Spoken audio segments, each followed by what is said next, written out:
Salut à tous. J'ai pensé vous faire part d'une expérience assez multiple que j'ai eue et vous parler des relations qu'on peut avoir avec les gens dans le monde professionnel et dans les relations qui sont autour des obligations en fait. Alors en fait, pour ceux qui sont à leur compte, ils ont affaire à des clients.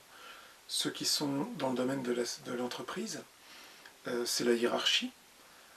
Et pour ceux qui sont salariés, il s'agit des collègues. Donc on ne peut pas y échapper, il y a des relations obligatoires. Alors comment faire en sorte que ces relations soient bien gérées?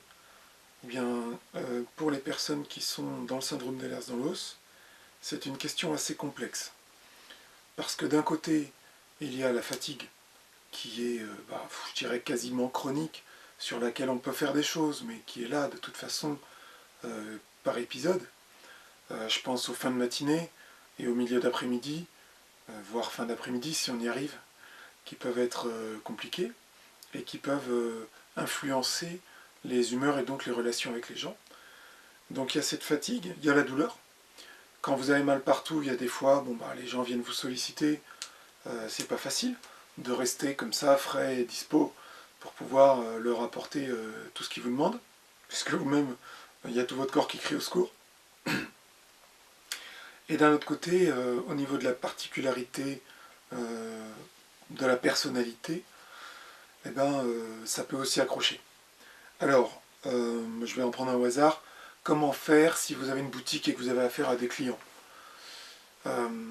Ça paraît bête que j'en parle, mais je suis resté des décennies entières, longues décennies, à pas comprendre pourquoi il se passait telle ou telle chose, puisque j'ai eu des clients, j'ai eu des collègues de travail, j'ai eu dans les métiers que j'ai faits, qui sont très nombreux, je crois qu'il y en a 13 ou 14 qui n'ont d'ailleurs rien à voir ensemble, il y a eu tous les cas et je me tapais dans des murs régulièrement, ça n'allait pas et il fallait trouver pourquoi.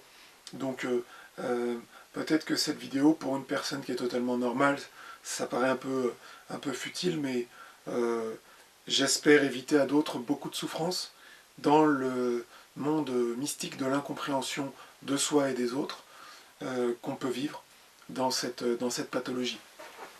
Alors, avec les clients, ce qu'ils veulent, c'est ce pourquoi ils sont venus. Donc, il y a deux extrêmes à éviter.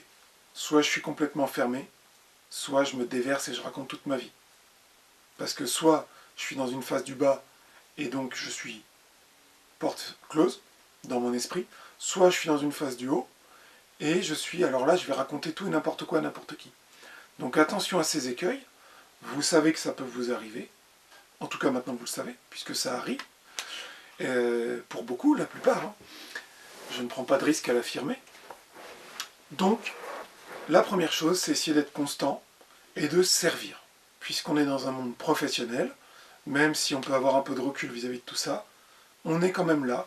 Il y a quelqu'un qui a pris sa bagnole, le transport, qui est venu, qui s'est déplacé physiquement pour une chose précise, qui a sûrement des choses avant, des choses après, et donc qui ne va pas comprendre pourquoi ça se passerait différemment de ce pourquoi il est là, puisqu'on est dans un cadre professionnel, une boutique ou quelque chose comme ça, ou vous qui vous déplacez. Donc il y a un cadre, il faut respecter ce cadre. Je sais que ça peut être ennuyeux, mais sur ce moment de la journée où vous travaillez, c'est ce que vous êtes censé faire. Ce cadre, il ne peut pas changer entre le lundi et le mardi non plus. Une personne qui vient lundi vous acheter, je ne sais pas moi, une voiture radiocommandée dans votre boutique de modélisme, ne peut pas arriver avec quelqu'un qui est très ouvert et très enjoué parce qu'il est en forme, et le lendemain, pour acheter un pignon ou un pneu, trouver une personne complètement écroulée, apathique et hyper désagréable. C'est pas possible. Donc, je vous disais dans une autre vidéo, professionnellement, comment aménager les choses pour que ça se passe bien. Eh bien là, je dirais qu'une fois que ça c'est fait, eh bien vous êtes en mesure, donc vous avez l'obligation de être constant, être fiable. Moi j'ai eu beaucoup d'écueils comme ça, où je me rendais chez les gens, puisque j'étais service à la personne, et alors j'avais des discours qui pouvaient être... ça pouvait aller de tout à n'importe quoi. Et surtout, ça changeait aussi selon les jours où je venais, les périodes. 2 ans plus tard, on ne me reconnaissait pas. 2 jours plus tard, c'était pareil. C'était, voilà, j'ai perdu des clients comme ça. Des clients qui ne comprenaient pas pourquoi, lors d'une désinfection virale, je pouvais arriver à parler de complot. Ça va ensemble pour moi, mais c'est pas clair pour la personne qui est en face. Elle a peut-être pas envie, ou le temps, ou la préparation pour entendre ce genre de choses. Même si vous êtes très bon, vous êtes allé voir derrière le rideau, qu'il y a des choses qui vous semblent plus qu'étranges, que vous pouvez étayer votre propos, que vous pourriez en parler 4 heures. Ça n'est pas une chose à faire, même si ça vous éclate, même si ça vous paraît être un devoir civique, moral, intellectuel, peu importe.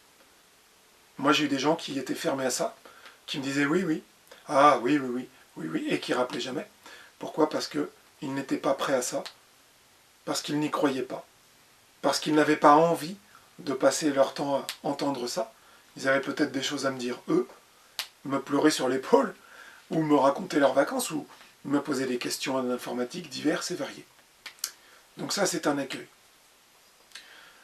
Au niveau du monde professionnel, à part les clients, on peut avoir un patron. Alors là, c'est chaud.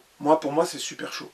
Parce que là, j'ai vraiment, vraiment eu beaucoup de mal, et encore aujourd'hui, je suis toujours à mon compte, mais il m'arrive de parler à des gens qui sont en charge, ou d'avoir éventuellement à être missionné par des gens qui sont des présidents d'entreprise ou quoi. Et alors là, moi j'ai beaucoup de mal avec ça. C'est pas forcément parce que ces gens sont à ce poste-là, bien que ça peut être source d'écueil, si on parle trop. Mais j'en ai fait des gaffes, hein, croyez-moi. Mais ça peut être problématique parce que ce sont des gens qui vont vite, voient les choses avec beaucoup de recul, tiennent aux détails, exigent des délais, exigent des actes, attendent beaucoup de propositions, des choses comme ça, et c'est délicat. Si vous êtes prestataire vis-à-vis de ces gens-là, soyez dans l'action, allez vite. Je sais que répondre à des questions, des fois, c'est très compliqué parce que vous pensez à tout un tas d'éventualités, mais si vous êtes en connexion avec la personne, elle suit un fil. Essayez d'être sur ce fil et d'aller vite, d'être dans la discussion, de comprendre de quoi on vous parle entre les lignes, au moins pour un court temps. Que l'entretien soit court, mais qu'il soit efficace. Si vous n'êtes pas dans vos pompes, n'y allez pas. Prenez un moment où c'est OK. Si ce patron est votre patron, moi là j'ai vraiment beaucoup de mal, les ordres, la hiérarchie, les considérations, la brutalité qui peut vous être infligée, tout ça pour moi c'est très très difficile. J'essaye énormément d'éviter. Je vous conseille de le faire puisque ça peut donner des réactions d'extinction pour vous, de mise en retrait, voire d'abandon. Et ça peut donner aussi des éclats de violence. Moi j'ai eu les deux. Donc j'ai perdu 2 ou 3 jobs comme ça, des missions, des petits jobs au début, il y a 20 ans, sur des coups d'éclat. Des rébellions brutales. Parce que moi je ne voulais pas qu'on me parle comme ça. Il y avait 50 employés qui toléraient ça, et moi je ne tolérais pas. Ça c'est délicat. Alors surtout en intérim, hein, n'oubliez pas qu'en intérim les notes circulent. Hein, et donc si vous êtes grillé à droite, vous êtes grillé à gauche. Moi l'intérim ça ne va pas durer longtemps, pour ce genre de raisons. Et puis la brutalité, la violence que vous pouvez répondre, eh bien c'est pas une bonne chose pour personne, tout simplement il faut éviter. Donc l'obéissance aux ordres, tout ça, si vous pouvez éviter, tant mieux. Si vous êtes obligé de faire avec, à ce moment-là, il faut garder beaucoup de recul. Je parlais de loisirs et de sport dans une autre. Ça peut beaucoup aider. Beaucoup aider, la famille aussi. Ne pas négliger sa vie amicale, familiale, de loisirs et de sport. Ça peut aider à dire ok, je fais abstraction pendant 4, 5, 6 heures cette journée-là. Je suis une feuille de route, même si j'ai des idées qui sont très diverses et variées. Hein, ça c'est le propre Du 7, c'est d'être un peu farfelu, d'être un peu ailleurs, d'avoir tout un tas de considérations périphériques. Et puis pourquoi pas, eh bien, apporter à ce patron des idées qu'on a. Voilà. Alors je conseille l'écrit, puisque verbalement ça va être très difficile hein, souvent, d'arriver à être sur le fil, d'arriver à être performant rapidement. Mais par écrit, oui, pourquoi pas. S'il faut passer par la hiérarchie, bon bah ok, on envoie ça à son premier chef, etc. Et des idées comme ça, sans avoir peur qu'il se les attribue, parce que de toute façon, tout se sait, hein. Voilà, ce sont des secrets de polichinelle, des choses qui vous reviendront, vous reviendront toujours. Donc on a vu les clients, les patrons, il y a aussi les relations avec les collègues. Moi j'ai eu beaucoup de mal aussi, puisque j'étais très ouvert, très amical, très rapidement, et puis dans d'autres milieux complètement fermé pendant des mois. J'ai des souvenirs assez cuisants, puisque ça vous retombe l'un ou l'autre, vous retombe de toute façon toujours sur le dos. Et je dis bien le dos parce que c'est toujours derrière que ça se passe avant d'arriver en face.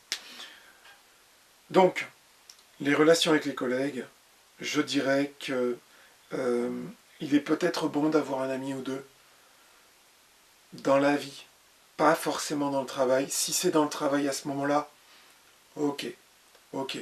Mais il faut connaître la personne avant d'arriver à se dévoiler. Je disais dans une autre vidéo qu'il est bon de mettre carte sur table dès le début, à l'embauche, de dire voilà, moi je suis comme ci, comme ça, je fonctionne comme ça, j'ai ce dossier-là, j'ai besoin d'aménagement, voilà ce que je vous propose. On fonctionne en confiance, sur un rythme qui me convient, et vous verrez les résultats. Moi, ce que je peux apporter est bien, ne pas se dénigrer, mais dans certaines conditions que je vous propose, qui peuvent être aménagées, discutées, négociées. Là, avec les collègues, si on a mis carte sur table dès le début, à ce moment-là, ok, on y va. Je fonctionne comme ci, je fonctionne comme ça. Si ça ne vous plaît pas, c'est pareil. On peut tenter ça dès le début, en toute cordialité, avec quand même un peu de souplesse. Sinon, je dirais, en général, discrétion, parlez peu, parlez bien, parlez quand c'est pas risqué, parlez sur des choses qui ne vous engagent pas personnellement, parlez sur des choses qui sont convenables, qui sont cordiales, qui font partie d'une discussion, même si pour vous ça manque de sens, même si ça manque de profondeur. C'est souvent le problème. Vous êtes dans des choses où vous allez rentrer dans des analyses, l'observation, vous allez vouloir vous exprimer sur des choses qui ont une importance pour vous, même si c'est périphérique. Attention, tout le monde n'est pas forcément constitué comme ça. Vous savez bien qu'à midi, par exemple, quand vous êtes au resto, vous voyez les gens qui bossent, qui sont en pause déjeuner, ils parlent que de deux choses, le pognon, le boulot, vous le savez, et éventuellement des vacances. Mais ça, c'est l'ego. C'est comme on a rallumé la cheminée, c'est pour dire j'ai une maison. Vous savez bien que les gens marchent à ces trois choses. Pognon et ego. Donc un et deux, enfin un quoi. Deux choses, on va dire qu'ils ont deux choses. Pognon, ego, se mettre en avant, et le boulot. Mais finalement, le pognon, l'ego servent le travail. Donc finalement, pour eux, il n'y a que le boulot. Pourquoi? Parce que c'est midi. On est dans une journée de travail. Ce ne sont pas des robots à 100%. Ils ne parlent pas de travail en vacances ou le samedi soir en boîte de nuit. Mais à ce moment-là, vous êtes parti, vous êtes loin, je le sais, vous êtes très très loin. Et vous entendez parler de pognon et de boulot tout le temps, tout le temps, tout le temps. C'est hyper saoulant. Mais si vous êtes avec des collègues, essayez de les emmener sur leurs dernières vacances, leurs loisirs, ok. Mais si vous commencez à péter les plombs, parce qu'il y a trop de bruit, parce que ça sent, voilà, il y a des odeurs de nourriture, de cigarettes ou je ne sais quoi, si vous commencez à montrer que vous êtes fermé à des discussions standards, ça peut être un écueil, ça peut être un facteur d'exclusion. Vous allez exclure les autres, ils vont vous exclure en retour. Voilà. Donc c'est un principe d'équilibre ou de miroir. Donc à ce moment-là, partez. Vous pouvez tout à fait avoir envie de dire bah, je rentre à pied, ou je vais dehors, je fais une pause, ou j'ai un appel à passer, peu importe. Faites une pause, plutôt que de rester au milieu d'un monde dans lequel vous allez être un caillou dans l'engrenage. À ce moment-là, éloignez-vous, mettez-vous à l'écart. Voilà. Pareil, vous faites des réunions avec un peu d'hiérarchie et quelques collègues autour de vous. Donc vous êtes à la fois horizontal et vertical au niveau du boulot, des gens qui vous entourent à ce moment-là. Ce qui est risqué. Euh, on va vous attendre sur ce que vous avez entendu, ce que vous avez pensé, sur le travail que vous avez effectué. Attention, vous êtes dans un cadre, c'est le boulot. N'allez pas raconter votre vie en réunion, n'allez pas tergiverser. Si cette réunion est longue, faites des pauses. Vous avez le droit de sortir. On ne sait pas ce que vous allez faire. Vous allez peut-être aux toilettes. On ne va pas vous en empêcher. Partez. Allez réellement aux toilettes. Moi, je me lave les mains, je me mets un peu d'eau sur le visage. Voilà, c'est symbolique. Ça me fait une coupure. L'eau me rafraîchit. D'ailleurs, l'eau sur le vous fait changer d'ambiance. Elle vous libère un petit peu. Il y a un truc énergétique peut-être. Profitez-en. Marchez un peu dehors, revenez. Prenez 5 minutes. Personne ne vous en voudra. En plus, si les gens savent que vous fonctionnez comme ça, ils savent que quand vous revenez, vous allez réintégrer le truc, que vous allez, hop, retrouver votre performance dont ils ont besoin. La réunion, c'est je parle peu mais je parle bien. C'est-à-dire que j'écoute beaucoup, je réfléchis, je tourne 3 fois ma langue dans ma bouche avant de parler. Très important, ne pas prendre la parole trop vite. Et je vais donner une information qui me paraît capitale. Je ne m'attache pas à cette idée, je ne combats pas. Vous serez souvent en différence. Donc, vous proposez et vous laissez la hiérarchie décider. Voilà, c'est un brainstorming, on est plusieurs, c'est fait pour ça une réunion. Vous n'êtes pas seul. Donc, vous proposez et vous attendez. Détachez-vous de vos idées. Je sais qu'elles vous sont chères, que ça vous constitue, qu'elles vous appartiennent, mais vous êtes là pour les donner en échange d'un salaire. Voilà, c'est comme ça que ça marche. De la même manière que si la discussion vous paraît aller trop vite, si vous paraissez à la bourre, prenez réellement un moment de retrait, pensez réellement à autre chose, mais 1 minute ou 2, et revenez. N'essayez pas de continuer à rattraper le train, n'essayez pas de vous dire « ça je m'en fous, ce chapitre-là, parce que si on vous donne la parole, c'est un écueil, vous n'avez rien à dire, bah c'est un point en moins pour vous ». Faites une pause dans votre tête, fixez-vous sur une idée, regardez dehors, mais 1 minute, 2 minutes, pas plus, et revenez. Voilà, c'est un conseil que je vous donnerai pour rester performant parce que vous êtes un sprinter. Vous travaillez en profondeur, vous avez besoin de réfléchir, vous avez besoin de sortir d'un flux continu d'informations pour de digérer tranquillement, et vous êtes performant sur ce que vous allez apporter qui est profond. C'est là qu'on vous attend. De toute façon, qu'on vous connaisse ou pas, on sait comment vous fonctionnez au bout d'un moment. Donc on vous attend sur votre qualité analytique, synthétique, cette qualité à proposer quelque chose qui est pointu. Voilà. Donc les clients, les patrons, la hiérarchie, les collègues, tout ça, faites attention. Je peux étendre ça jusqu'aux amis. Faites attention avec vos amis. Je sais que vous avez de l'empathie. Je sais que quand ils vous parlent de choses qui sont tristes, vous allez vouloir suraider, vous surproposer. Je sais que vous allez parfois être en retrait de longues semaines.